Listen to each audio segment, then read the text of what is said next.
Vocês estão aqui no Matrix? Aqui é o Antônio Matheus. E vamos lá, de novo pra gravar, hein? A inflação é um aumento persistente, generalizado e assincrônico de preço. Ai. O Vitor, uma coisa a gente tem certeza, o Vitor é didático. Essa foi boa. Infiltrar conceitos na cabeça das pessoas. Aqui é Vitor Viller.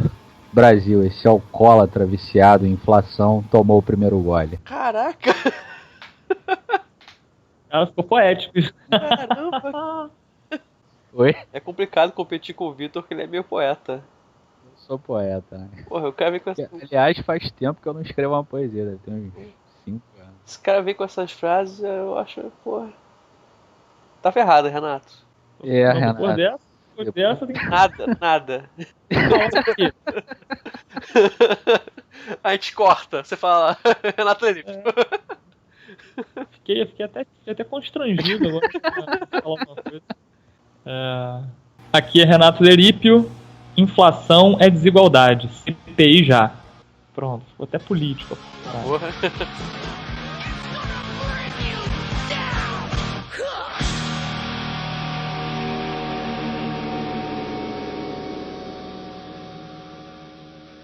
Certo, e aí, Renato? Você já ouviu falar para chamar de inflação, cara? Cara, já ouvi, acho que todo brasileiro já ouviu falar, já nasceu ouvindo falar de inflação, né? Era uma coisa que até outro dia eu comentava com o Vitor. A gente teve uma experiência muito engraçada quando a gente foi fazer uma palestra no IBMEC lá do Rio.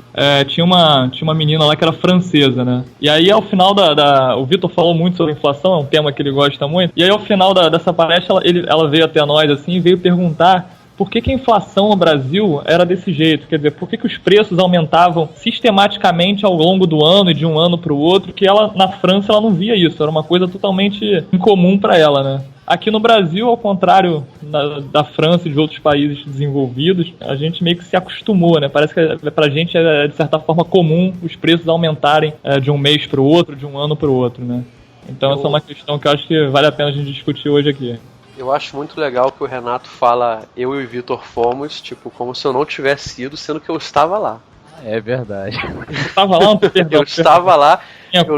Minha culpa. Então estávamos Antônio, Vitor sacanagem. e eu. Sacanagem. É que o Antônio eu inclusive lembro que dela falando isso da francesa, que falando sobre a inflação no Brasil, que era uma doideira, que uma semana ela ia comprar a Coca-Cola, tava um preço, pouco tempo depois ela ia de novo, já tava um preço mais elevado. Ela achava isso uma loucura. Exatamente. Eu não sabia, não lembrava que você estava lá, mas então o Antônio também estava lá, é mais uma testemunha disso que eu tô falando, né? Pois é. Isso eu lembro que assim, me chamou muita atenção, né? Porque é engraçado isso, todo mundo que para pra pensar parece que é uma coisa normal, né? Essas coisas, os preços estarem aumentando sempre, isso é uma coisa rotineira. E não é, né? Quer dizer, teve esse choque cultural dela quando chegou aqui, que falou, que loucura é essa, né? Por que os preços se comportam dessa forma? O Vitor deve saber responder isso. Tem como fazer alguma relação de inflação com institucionalidade? Não, só com ignorância. Bem, legal. O Vitor é um ogro, né? Defende aí a tua frase. Não, porque assim, qualquer país civilizado do mundo, inflação é igual a malária, né? Tá extinta há não sei quantas décadas. Salvo algum choque que teve lá na década de 70, que alguns países experimentaram uma aceleração da inflação. No resto do período, isso aí tá controlado, é uma doença completamente controlada, né? Nos países em que você tem governos populistas que praticam uma política econômica sem pé nem cabeça, aí é o caso do Brasil, da Bolívia, da Venezuela, da Argentina, esses países em que a ignorância ainda dá frutos, né? Ignorância na condução da política econômica. E nesses países, sim, você tem processos maduros, né, consolidados de inflação. Estava até vendo, saiu uma pesquisa da Datafolha perguntando para as pessoas se elas esperam que a inflação vai aumentar, diminuir ou se manter nos próximos meses. E 78% das pessoas acham que vai aumentar, para você ver como que a inflação está consolidada no país. Fruto basicamente da ignorância, do desconhecimento da teoria econômica. E como você que está ouvindo, com certeza já ouviu o nosso podcast falando sobre expectativas de inflação, você sabe que a opinião das pessoas quanto à inflação futura é importante. Não é só importante, eu acho que é principal determinante da inflação. Hoje, basicamente, se você pegar lá os determinantes da inflação, as expectativas elas são o principal canal por onde a inflação aumenta. Né? A inflação de um período para o outro ela é maior ou menor. É basicamente expectativa. E esse dado dessa pesquisa da Datafolha, ela é uma coisa que me chamou bastante atenção. Mesmo o Banco Central fazendo um aumento de juros desde o ano passado, mesmo assim, e com esse crescimento baixo da economia que a gente está tendo, né, a gente deve crescer menos 1% esse ano, na melhor das hipóteses, mesmo num cenário desse, as pessoas ainda acreditam e esperam, né, que a inflação vai ser maior nos próximos meses. Ou seja, é um dado bastante curioso. Né? Mas a gente não falou o que é inflação, né? Isso é uma coisa legal de se falar antes de falar sobre a inflação e falar o que ela é. O que é inflação, Antônio? Para começar, a gente tem que diferenciar o que é nível geral de preço e inflação, né? São duas coisas diferentes.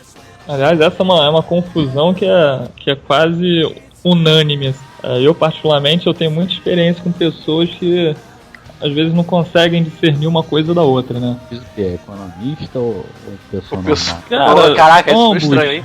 Economista ou uma pessoa normal. Economista é uma pessoa normal. Né? Não, mas em geral, quando você vê pessoas falando de inflação, em muitos casos elas estão se referindo a nível geral de preços, né? Então assim, eu já tive a oportunidade de verificar isso, né? E é bom deixar claro que uma coisa é diferente da outra, pelo menos numa definição mais formal, né? Então o que é nível geral de preço, que o Antônio falou? Eu acho que a forma mais simples de tratar o problema é justamente colocar ele da ótica da inflação para o nível geral de preços. Como assim, né? O que é a inflação? A inflação é justamente a variação no nível geral de preços, né? Quer dizer, você tem é porque é difícil explicar o que é nível geral de preço, porque é como se fosse um preço agregado da economia, né? Falando em termos macroeconômicos, é um preço agregado da economia. Então esse é o nível geral de preços. A variação desse nível geral de preços, a variação positiva, né, é o que a gente chama de inflação. Então se o nível geral de preços está variando positivamente, está crescendo, em termos de variação, ele é considerado uma inflação, né? Posso falar que é inflação? Fala aí, que eu me enrolei um pouco. Inflação é um aumento persistente, generalizado e assincrônico de preços. O Vitor foi muito didático na última explicação dele. Geralmente as pessoas quando respondem o que é inflação, né, elas falam aumento de preço. Só que, como vocês colocaram, tem duas coisas. Tem um nível geral de preços, né, que é uma média de todos os preços de todos os bens e serviços que uma economia tem. Isso é o que a gente chama de nível geral de preço. E esse nível geral de preços, em qualquer país do mundo, ele tem uma tendência altista, né? Ele aumenta ao longo do tempo. A inflação, que é, como o Renato colocou, a variação, ela é a taxa de crescimento desse aumento de preço, né? Desse aumento do nível geral de preço. O nível geral de preços, a média de todos os preços dos bens e serviços da economia, eles sempre vão aumentar, mas existem países em que a taxa de crescimento vai ser maior. No Brasil, por exemplo, entre 94 e 2014, esse nível geral de preço ele aumentou 374%. Né? A taxa de crescimento foi de 374%. Na Alemanha, por exemplo, foi um pouco mais de 30%. Nos Estados Unidos, um pouco mais de 60%. Tá? É muito claro, né, que a inflação no Brasil ela é maior, né? A taxa de crescimento ela é maior do que nesses outros países. Eu acho que essa que é a diferença. E só para, de repente, ilustrar isso, é bom dar um exemplo. Então, vamos supor que, sei lá, o governo aumente o tributo sobre a gasolina. É um exemplo. Isso vai fazer o quê? Isso vai fazer, num primeiro momento, que você aumente o preço da gasolina e isso aumente o nível de preços. Isso vai ter uma consequência inflacionária? Vai ter, porque a gasolina entra lá no índice que mede a inflação, mas a princípio é um aumento no nível geral de preços que não vai se repetir todo mês. Então, quer dizer, se você observa uma inflação persistente de 3% ao mês, por exemplo, 3% ao ano, significa que os preços estão crescendo de forma sistemática 3% ao ano. Ou seja, cada ano estão crescendo 3% acima do que cresceu no ano anterior. Então, isso não refletiria necessariamente um aumento pontual no preço. Então, a inflação seria uma coisa sistemática e persistente. E, logicamente, crescendo cada vez mais, né? A taxas crescentes. Então, acho só para dar um exemplo mais palpável sobre isso. Também pode usar como exemplo os alimentos, por causa das questões climáticas, que muitas vezes momentaneamente reduz a oferta dos alimentos, então modifica o preço e isso necessariamente se encaixa na inflação. É o que a gente chama de choques, né? Uma economia de mercado, ela está sujeita a choque, né? Pode ter alguns setores dessa economia, você tem uma redução na oferta daquele bem, daquele serviço. E isso aí pode causar uma pressão, né, sobre a inflação de um determinado mês, né? Vamos botar assim. Mas isso é um choque, né? A inflação, como o Renato colocou, é um aumento persistente da maioria dos preços, né? De forma generalizada. Né? E o assincrônico eu deixo para o Antônio explicar, né? Então, quando nós ouvimos que a inflação está a 6 e porrada, eles estão ou não estão considerando esses choques? Não, eles estão considerando, claro. Sim, tá. Se naquele determinado mês, né, você teve um choque, isso entra para a inflação. Mas a inflação, enquanto conceito, ela tem que ser entendida como um aumento persistente, né, ao longo de vários períodos, pesado de muitos preços. Então, a sincrônica é que os preços eles variam em proporções diferentes. Um determinado produto pode aumentar 3%, o outro pode aumentar 10%, outro pode aumentar 2%. Né? Eles não aumentam na mesma sincronia, né? Na mesma taxa de variação. Isso é assincrônico. Então a inflação é isso, é um aumento persistente que ocorre durante vários períodos, generalizado, que inclui vários bens e vários serviços, e assincrônico, a taxas diferentes. Isso aí que você falou, alimento, é um choque que pode ocorrer. Nesse país hipotético chamado Brasil, está tendo um aumento de energia elétrica, né? E isso daí está causando uma pressão sobre a inflação, né? É só um choque, não é uma coisa que vai perdurar durante vários períodos. Pelo menos eu acredito que não. Será? Bom, vamos ver se o governo vai fazer mais besteira do que já tem. Mas eu não queria falar mal da Dilma hoje, não. Por quê? Não. Eu queria deixar a Dilma em paz, cara. A Dilma já tá cheia de problema, coitado. Tá desgastada, né? A gente pode falar mal do Tombini, então. Isso, o Tombini é legal. É uma troca justa, né? Sudeste informa, sai Dilma, entra Tombini. Se tem algum causador da inflação nos últimos anos no Brasil, né? Esse alguém é o Tombini. A culpa não é mais das estrelas, né, Vitor? Agora é do Tombini. Agora a culpa é do Tombini. Mas assim, acho que nossa discussão de inflação, ela pode ter a gente olha, como o Vitor falou aí, os países mais desenvolvidos, mais civilizados em termos de política econômica, a gente observa que mais ou menos eles convergiram para um padrão de inflação que fica aí na casa entre 1% e 3%. Seria um padrão consensual de uma inflação estável, né? De uma variação civilizada, exatamente. E no Brasil a gente não conseguiu convergir para esse formato, né? A gente já está, desde aí do advento do Plano Real, a gente tem diminuído essa taxa de inflação progressivamente, com a ressalva de que nos últimos anos houve uma nova inflexão e a gente começou com uma elevação aí novamente. Então, quer dizer, parece que a gente está se afastando nos últimos anos de um padrão virtuoso que a gente vinha conseguindo trilhar aí, né? E isso é uma coisa que preocupa, né? Ainda mais num mundo que a gente observa, as taxas de inflação têm sido cada vez mais baixas, né? Por conta da atividade mais fraca e de outras pressões aí, como baixa de preço de petróleo, enfim. A gente está com pressões deflacionárias no resto do mundo, mas aqui a gente teve essa nova inflexão que levou a inflação aí para longe aí do que tem sido observado no resto do mundo. Eu posso exemplificar esse teu argumento? Deve exemplificar, exemplos tornam a vida mais fácil. Se você me permitir.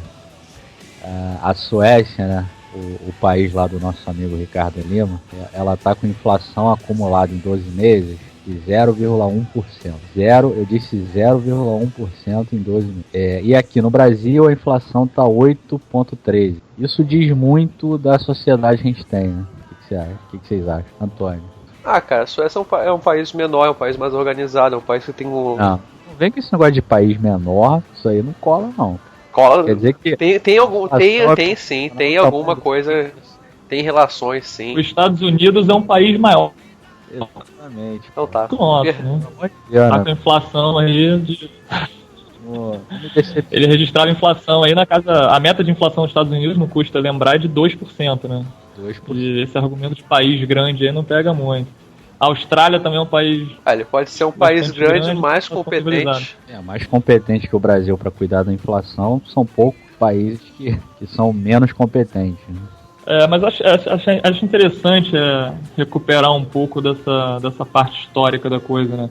Como o Vitor colocou no começo, mais ou menos ali na década de 70, você teve uma pressão inflacionária em diversos países do mundo aí, que foi combatido. Nos Estados Unidos houve um aumento dos juros bastante considerável, que jogou de novo a inflação para uma trajetória de convergência para esse patamar civilizado aí que a gente considera hoje. E o Brasil foi meio que na contramão disso, né? Enquanto os países estavam se adequando institucionalmente, colocando suas políticas nos eixos para ter uma economia mais saudável, a gente estava entrando numa crise de dívida aí. Depois disso a gente teve o processo de redemocratização, e mesmo assim a gente gerou aí esse processo inflacionário, que na verdade é um processo hiperinflacionário, né?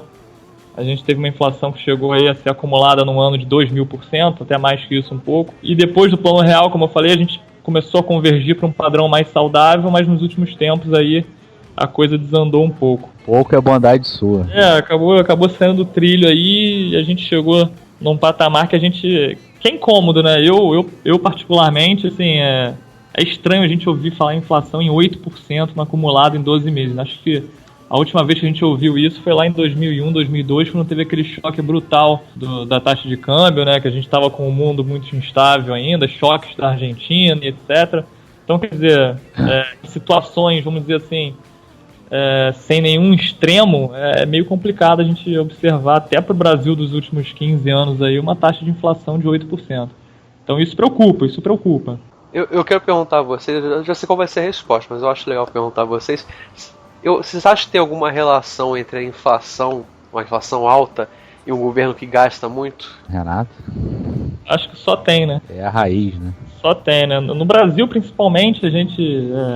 eu tô sempre procurando recuperar um pouco a história, porque eu acho que ela fala muito nesse caso, né? A gente no Brasil, a gente teve ao longo aí do século XX, só para ficar num período mais curto, uma tendência em achar que a gente pode crescer acima do nosso potencial, acima dos nossos limites, né? Isso às vezes fica um papo meio, você não quer que o Brasil cresça? Não é isso. Todo mundo quer que o Brasil cresça, quer que aumente o padrão de vida das pessoas. Isso é um imperativo de qualquer sociedade, né? Só que os recursos são limitados, a gente não pode almejar crescer mais do que a gente pode, né? A gente tem restrições de oferta, então a gente não pode demandar mais do que a nossa economia é capaz de produzir. Só que no Brasil isso sempre foi uma ladainha, né? Muito a sério. Tanto que na década de 50, 60 lá, a gente estava com aquele ideal desenvolvimentista, a gente queria crescer de qualquer forma, e a inflação foi um meio de financiar toda essa farra, né? Vamos dizer assim.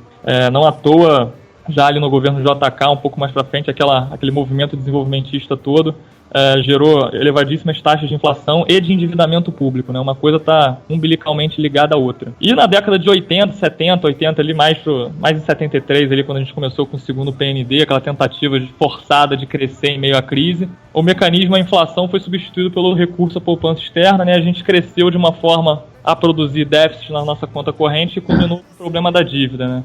Eu diria que as duas coisas foram feitas, né? As duas o quê? Tanto a gente recorreu à poupança externa, quanto continuou cuidando da inflação. Sim, só que durante todo esse tempo a inflação sempre esteve presente, ela nunca foi extinta, né? Mas a gente meio que deslocou um pouco esse ponto, a gente passou a usar novos mecanismos. Mas enfim, a questão toda é que a gente sempre quis crescer mais do que a gente podia, né? A gente nunca atacou ali os problemas, os entraves reais ao nosso crescimento. A gente achou que crescer era uma questão de vontade, né? A gente quer crescer, então a gente vai crescer. E pau na máquina, vamos gastar, vamos comprar coisa, vamos estimular a demanda que o crescimento vem. E na verdade o resultado disso foi só a inflação, né? Eu gosto de dizer que eu gosto de fazer uma metáfora, né, sobre isso que você falou. Que o Brasil, a partir de 94, né, quando a gente fez o Plano Real, ele virou um alcoólatra em recuperação, né? Ele começou a fazer uma abstinência, né, desse vício que é a inflação para a economia brasileira. E ele foi bem até 2008, né? Eu acho que ele conseguiu fazer uma abstinência, que é o quê? Que é conduzir a política econômica de uma forma mais sensata, né, de uma forma mais responsável. Até 2008 ele conseguiu, mas desde então, né, com o advento da crise, ele parece que ele tomou o primeiro gole, né, fez uso lá das medidas anticíclicas e continuou até onde não pôde mais, né. Até o ano passado a gente teve um déficit primário de quase mais de 1% do PIB, né, se você tirar as receitas não recorrentes, né, ilustrando exatamente isso, que a gente quando não tem amarras, né, a gente usa a política econômica, que é o que você falou, o tal do pau na máquina, né, até não poder mais.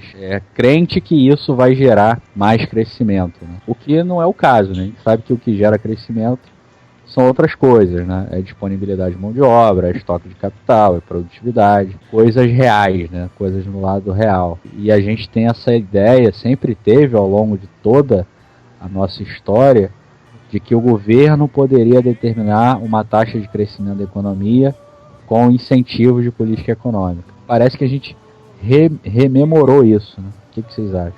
Para mim acho que essa macroeconomia perversa aí, ela ficou adormecida. Pelo menos assim, ela não foi colocada em prática aí pelo menos de 94 até 2008, como você colocou, mas surgiu com muita força depois disso, né? E assim, eu tenho um certo desprezo por isso, porque acho que existem duas coisas que essa macroeconomia aí da inflação mostrou que isso acaba gerando um caminho meio sem volta, né? Você começa a dar estímulo, e essa coisa só cresce, né? E a gente sabe que, pela nossa própria história, né, a gente sabe que a inflação é uma coisa que se autoalimenta, né? Os agentes vão começando a incorporar aquilo e essas próprias expectativas vão alimentando o processo, né? E uma coisa que chamou a atenção, foi até uma pergunta que eu fiz pro Gustavo Franco na palestra que ele deu na UF na semana passada. Ele que é um estudioso sobre inflação, né, viveu todo esse momento aí da estabilização e o momento anterior a ela, né, quando muitas coisas foram distorcidas. A dúvida que fica é realmente essa, né? Quer dizer, a gente observa países, por exemplo, como a Alemanha, que teve um processo de hiperinflação na década de 20 e que hoje em dia eles têm horror à inflação, né? Ou seja, o troço foi 80 anos atrás, 90 anos atrás, e até hoje você fala de inflação na Alemanha, é uma coisa pesada, assim, as autoridades políticas lá têm uma completa aversão a isso. Eu lembro até na crise de 29, né? Eu estava lendo há pouco tempo. Na crise de 29, o governo alemão ele voltou atrás em reduzir as taxas de juros por causa dessa aversão à inflação, né? Quer dizer, em meio a uma crise, eles não queriam baixar juros porque ficavam com medo de a inflação retomar, né? Você vê o grau de aversão que eles têm, né? Preferiram, de repente, passar por uma crise um pouco mais elevada, mas não sacrificar a estabilidade, o que é um exemplo extremo, né? Mas no caso, o processo de hiperinflação foi há 20 anos atrás. A gente hoje parece sofrer desse mesmo trauma, né? Isso é uma coisa que, para mim, é muito curiosa. E parece que está entranhado no nosso sistema político mesmo essa ideia de que a inflação é um mal necessário, né? Para crescer, a gente é legítimo gerar um pouquinho de inflação. Sendo que, como o Vitor colocou, isso aí já tá batido na teoria econômica há pelo menos 30 anos. A gente sabe que isso não existe. Que crescimento de longo prazo não tem nada a ver com inflação. A gente não precisa de inflação para crescer, né? Não é um pré-requisito. E não deve ser um sintoma também. A gente pode crescer sim a taxa sustentável sem inflação, desde que faça uma política equilibrada, né? Uma coisa legal, uma coisa que você comentou sobre taxa de juros, eu acho legal e interessante explicar a relação da taxa de juros com a inflação. A gente tem uma relação, né? Como a gente está falando aqui a toda hora, que a taxa de crescimento do nível geral de preço, o que a gente definiu como inflação, ela depende basicamente da política econômica. Por quê? Porque se você vai ter inflação se a demanda por bens e serviços estiver crescendo mais do que a oferta de bens e serviços, né? E geralmente esse ato entre demanda e oferta, ele é causado ou por uma política fiscal muito frouxa, né? A política fiscal são os gastos do governo, gastos crescentes geram um descolamento entre demanda e oferta, e isso vai gerar inflação. Ou por uma política monetária muito frouxa, né? Hoje em dia, sei lá, desde a década de 80 para cá, quando a gente fala de política monetária, a gente está falando de taxa de juros, né? A gente não está falando mais de agregados monetários, a gente está falando sobre a taxa que define esses agregados, oferta e demanda, e aí é a taxa de juros. Então, toda vez que o Banco Central ele coloca uma taxa de juros muito baixa, isso vai gerar mais demanda, que vai gerar também esse descolamento e mais inflação, né? Então, ou uma soma das duas coisas, né? Ou você vai ter uma política fiscal frouxa, ou você vai ter uma política monetária frouxa, ou você vai ter as duas coisas juntas, que é basicamente o que aconteceu nos últimos 4 anos no Brasil. Não é à toa que a gente está com uma inflação hoje acima de 8%. É porque nesse período a política monetária foi conduzida de forma frouxa, né, e a política fiscal mais frouxa ainda, com diversos procedimentos pouco ortodoxos, né, para dizer o mínimo. Eu acho que essa é a relação, né, entre política econômica e inflação. Eu acho que só o que pode ser complementado aí, eu acho que é muito comum surgir aquela dúvida assim, mas a gente já aumentou a taxa de juros em não sei quantos pontos, né, pontos percentuais, e a inflação não recuou. Ou então que os países desenvolvidos têm baixa inflação, mas têm baixa taxa de juros também. E como é que isso se contextualiza no caso brasileiro, né? Acho que isso é importante falar também. Enfim, existe um conceito na teoria macroeconômica que é o de taxa natural de juros, né? O que a gente chama de taxa neutra, enfim. Tem várias nomenclaturas aí, que basicamente, depois se o Vitor quiser complementar, fica à vontade, mas eu vou me arriscar aqui, que é basicamente a taxa de juros que equilibra a economia no sentido de não promover pressões inflacionárias, né? Isso aí é uma peculiaridade de cada economia. Cada economia trabalharia com uma determinada taxa natural de juros, né? E aí o que a gente sabe, né, com base na teoria, é que se a gente fica aquém dessa taxa natural de juros, né, se a taxa de juros que o Banco Central define está abaixo dessa taxa natural, a gente gera pressões inflacionárias. Então, essa comparação entre países não é muito correta, né? Não dá para comparar o nível de taxa de juros de um país com o outro diretamente, né? O que você tem que comparar, na verdade, é o nível praticado de juros em cada país em relação à sua taxa neutra, à sua taxa natural. E aí, no Brasil, se eu não me engano, essa taxa natural aí é estimada em algo em torno de 5% real. Acho que o Vitor depois pode até falar um pouco melhor sobre isso. Então não adianta a gente, de repente, aumentar a taxa de juros em 3 pontos percentuais, 4 pontos percentuais, se a gente continuar operando aquém dessa taxa neutra, né, que a pressão inflacionária não vai ceder. Recentemente, né, há pouco tempo atrás, o Banco Central definiu a taxa de juros em 7,25% e agora retomou para algo aí próximo já caminhando para os 13%. É uma variação bastante grande, mas a gente tem que levar em conta, né, que o que determina essa taxa de juros natural é o nível da taxa, não é a variação. Então não adianta a gente variar 5, 10 pontos se a gente não chegar nesse nível, que é o nível que não acelera a inflação, né? Então isso é importante colocar também. Isso que você falou é um negócio bem interessante. Por quê? Porque lá no final de 2012, né, a taxa real, né, a taxa de juros real, que é a Selic nominal, deflacionada por alguma expectativa de inflação, ela estava em 1,5%. Né? Nunca antes na história desse país a taxa de juros ficou tão baixa, né? A taxa de juros real. E aí, lá no início de 2013, abril de 2013, salvo engano, o Banco Central começou a subir juros. Né? E deu uma leve parada no ano passado, por causa da eleição, né? Tinha que eleger a presidente, então ele parou de subir.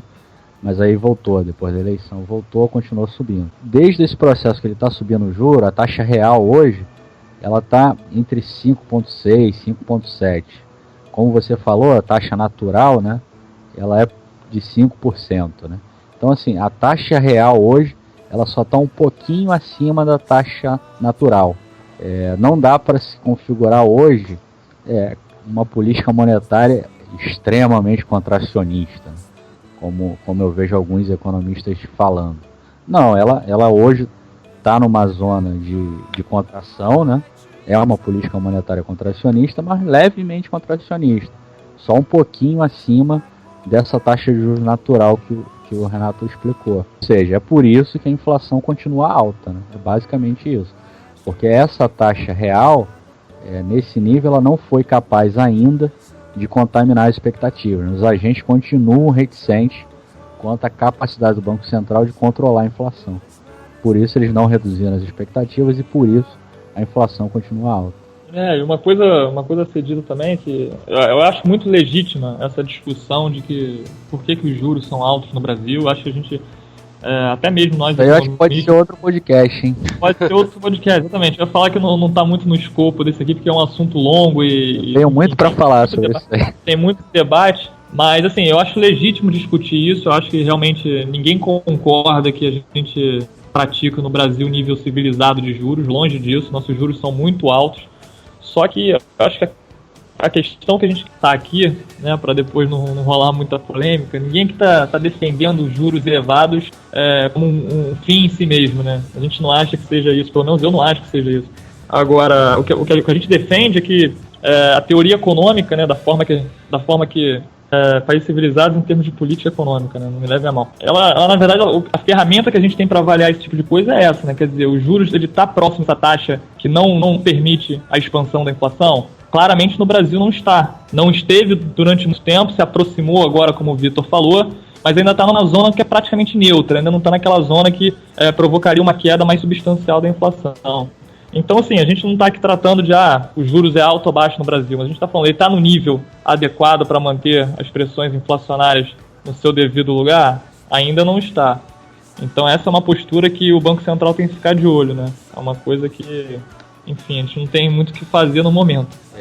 Só acho importante, só para terminar esse assunto, que assim, o que foi feito antes, né? Como eu falei, lá no final de 2012, a taxa de juros real chegou em 1,5%. O Banco Central, ele reduziu a taxa de juros para chegar nesse nível, né? Começou lá em agosto de 2011. Então, tem que ver por que ele reduziu a taxa de juros para esse nível. Será que podia reduzir? Parece que não. Parece que essa taxa de juros ela não é consistente com a taxa de juros natural, né? Que rege a economia brasileira. Dado que você manteve a taxa de juros real muito abaixo da taxa de juros natural, isso gerou pressão inflacionária, né? Então é por isso que nos últimos 4 anos, para falar a verdade, nos últimos 5 anos, né? Desde 2010, que a gente está com uma inflação média sempre no que a gente chama de limite superior da meta. Ela está sempre nesse limite, né? Desde 2010. Ou seja, por causa desses erros sistemáticos de política econômica, inclusive de política monetária. É basicamente isso que está causando essa inflação mais elevada, né? E esse ano deve ser muito maior do que isso por causa do choque de energia elétrica, né? Deve fechar nos 8,5 por aí. Uma coisa que eu já li em alguns lugares, já vi em alguns lugares, é o termo inflação do bem. E aí eu vou embora. Inflação do bem é sacanagem. Então, o Vitor tem sempre posições muito interessantes sobre inflação. Eu queria ouvir da boca dele o que é inflação do bem. Você jura que você quer ouvir de mim? Eu quero ouvir de você. Inclusive, se eu pudesse desafiar você a falar bem de inflação do bem. Praticamente impossível. Inflação, pra mim, é sempre um negócio ruim, né? É sempre algo muito ruim, principalmente para os mais pobres, né? Que não podem se defender dessa violência chamada inflação. Tem de fato essa expressão que ela foi cunhada por um economista do BNDES que tinha uma coluna na Folha e foi brilhantemente substituído pela Mônica de Bolle agora, que eu não vou falar o nome dele porque eu não quero fazer propaganda de coisa ruim. Ele cunhou essa expressão. E ele estava pensando em quê, né, quando ele falou dessa expressão? Ele estava pensando nessa ascensão da classe média, né? E uma classe média que consome mais serviços, porque o desemprego está baixo e tal, e esse maior consumo de serviços é que estava gerando essa inflação mais alta, né? A inflação de serviços ela vem sistematicamente acima de 8%, praticamente desde 2008. E por isso ele cunhou essa expressão inflação do bem. E uma outra parte da inflação que ele também adicionava, né, por que a inflação estava mais alta, era um choque de alimento, né? Você teve vários choques de alimentos nesses últimos 6 anos. E soma alimentos e essa maior consumo de serviço vai gerar tal inflação do bem. O que claramente é contrário a tudo que a gente falou aqui nesses últimos minutos, né? Inflação enquanto aumento persistente, generalizado e assincrônico de preço, nunca pode ser confundido com o que ele definiu como inflação do bem. É claramente uma má interpretação do que seja inflação. Não sei se eu expliquei direito. Não sei, então isso baseou naqueles choques que a gente falou no início do programa pra achar que é uma coisa boa. O caso do alimento, sim, né? O caso de serviço, não. Serviços tem a ver com o mercado de trabalho, né? Salários crescendo mais, produtividade, são influenciados basicamente pela política econômica expansionista. É basicamente isso. E você, Ricardo, você gosta da inflação do bem? Ricardo não, Renato. Isso, Renato, você gosta da inflação do bem? Tá pensando... Olha, fala o Ricardo que ele aparece, ele tá doido pra entrar nesse programa. Ele tá ouvindo. Tá pensando isso. Porra! Porra, você falou meu nome, né? Por que eu não tô lá? Problema, o Ricardo tá dormindo essa hora. Não, do Ricardo é o fuso horário, cara. O fuso horário dele é...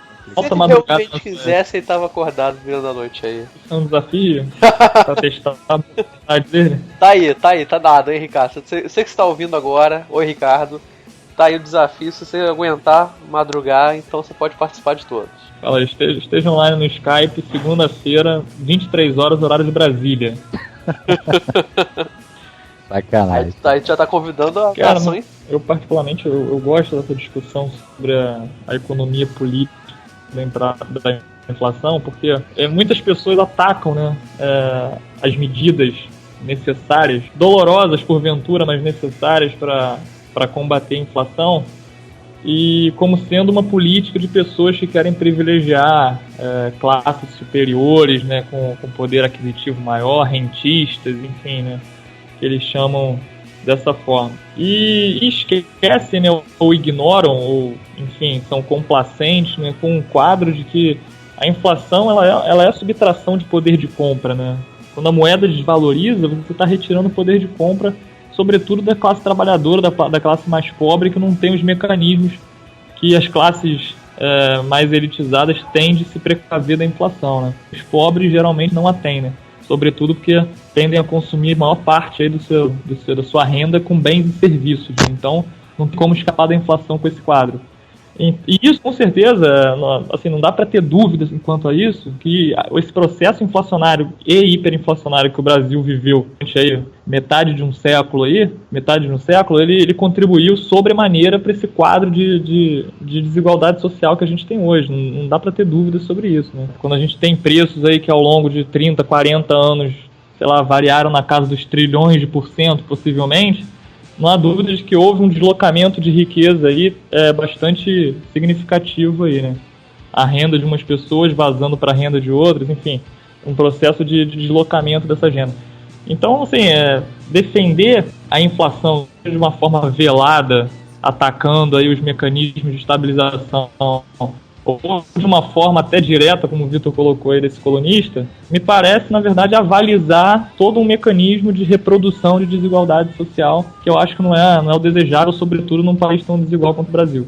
Perfeito, cara. Então, nesse sentido, eu acho que a gente tem que evitar muito cair na tentação desse discurso de que os meios são muito dolorosos, porque os fins acabam sendo trágicos se a gente não fizer alguma coisa para acabar com esse processo. Tá certo. Então, a última questão que eu tenho para trazer aqui para essa conversa é: você que tá nos escutando, está no podcast, a gente, quando vai ter uma conversa, a gente faz tipo uma listinha sobre possíveis tópicos do tema que a gente vai falar. Por exemplo, inflação. Cada um contribui dizendo, a gente podia falar o que é inflação, podia falar sei lá o que. E eis aqui um tópico que foi o Vitor que botou. Eu queria que ele me explicasse, ele que está escrito aqui, ó, quem são os amigos da inflação? São todos os economistas heterodoxos que ficam defendendo besteiras nas faculdades de economia. Então esses são os amigos da inflação? Desenvolvimentistas em particular. Você quer discutir sobre eles? Não gosto de falar sobre isso. Você botou aqui. Não, que assim, cara, tem uma galera aí que não se declara, né, defensor da inflação, como o colunista lá da Folha declarou até com uma certa coragem, né, Renato? Isso a gente tem que... Foi uma atitude corajosa. Foi uma atitude corajosa, né? Se declarar defensor... Ele virou e falou, eu curto mesmo inflação. Exatamente. Quase isso. Não foi bem isso, mas foi quase isso. Mas, enfim, tem algum grupo grande de economistas, né? Falar que são todos heterodoxos também é uma injustiça. Tem um grupo grande de economistas que geralmente ataca as políticas econômicas guiadas por regras, né, que são conduzidas com responsabilidade. Então, no Brasil, na época lá de 99, né, que foi organizado o que a gente chamou de tripé macroeconômico, né, que era superávit primário, câmbio flutuante e metas para inflação, sem número de economistas foi bastante crítico à ideia de superávit primário, né? Porque se você está fazendo superávit primário, você está tornando a política fiscal procíclica e isso vai aprofundar a recessão, vai impedir o crescimento da economia brasileira. Se você está atrelando a política monetária à meta de inflação, você vai ter que manter juros muito altos para controlar a inflação, isso também vai gerar menos crescimento. E câmbio é a mesma coisa. Está sobrevalorizando o câmbio, isso aí vai matar a indústria. Enfim, uma série de interpretações contrárias à política econômica que era guiada para controlar a inflação e para reduzir o endividamento público. Então, esses economistas sempre atacaram essas políticas econômicas e abraçaram com grande entusiasmo a tal da nova matriz macroeconômica que foi proposta de 2008 para cá. É claro que não deu certo, como não deveria dar certo, como diz o manual, né? E agora eles estão meio que se distanciando dessa política econômica que ficou órfã, né, de pais e de mães. Enfim, esses economistas geralmente gostam de inflação por causa disso, porque eles sempre criticam as formas de controlar a inflação. E eu acho que a base, como eu comecei lá no início falando aqui, países que têm inflação alta, geralmente é porque tem uma ignorância, né, intelectualizada. Eu acho que é isso, né? São esses países em que geralmente existem economistas que são contrários a políticas responsáveis, a políticas que controlam a inflação e controlam o endividamento público. E o Brasil tem um sem número deles, né? Alguns até escrevem, né, semanalmente nos jornais e revistas do Brasil. Isso é engraçado, né? Porque geralmente quando a gente tem contato com materiais de certos economistas, certas vertentes do pensamento econômico brasileiro, é bom enfatizar que é brasileiro porque outro dia eu até conversava com o Vitor, né? Às vezes a gente acompanha alguns colunistas, economistas estrangeiros, né? E a gente vê que lá também existe ortodoxia, heterodoxia, esse blá blá blá todo que a gente tem no Brasil também, né? Isso na invenção nossa. Existem diferentes formas de pensamento lá fora também. Mas eu, de fato, eu particularmente, eu até acompanho alguns que são de orientação chamada heterodoxa lá de fora. E os heterodoxos lá de fora não têm essa consciência com a inflação que a gente tem aqui, né? Eles não defendem substituir taxas de juros por alguma outra ferramenta que alguém tirou da cabeça para controlar a inflação, enfim. Lá eles seguem o que a teoria econômica oferece, né? O que a teoria econômica mostrou ser o instrumento mais adequado. E aqui não, aqui a gente tem tem um arcabouço idealizado, uma coisa meio lúdica, assim, que as pessoas ficam alimentando. E em geral, o que a gente observa aqui também é que, geralmente, quando eles vão falar de economia, ou de desenvolvimento, ou de crescimento, a inflação, né, a estabilidade dos preços, né, o controle monetário, nunca aparece como um objetivo, né? Chama atenção isso, sobretudo num país que vive com uma inflação acima da média mundial e que viveu um processo de hiperinflação. Eu acho que infelizmente, mas, né, dado nossa história, nossa trajetória, a inflação tem que ser, o controle da inflação tem que ser um objetivo, né? Quer dizer, não dá pra gente achar que a gente não convive com esse problema ainda hoje, a gente convive com ele. E não dá pra esquecer dos traumas que ele gerou no passado. Isso é uma coisa importante. E inflação não pode ser tratada como um método, né? Seja pro que for, né? Porque a gente já viu também que isso não dá certo e que o retorno nunca é aquilo que parece ser. E é isso aí.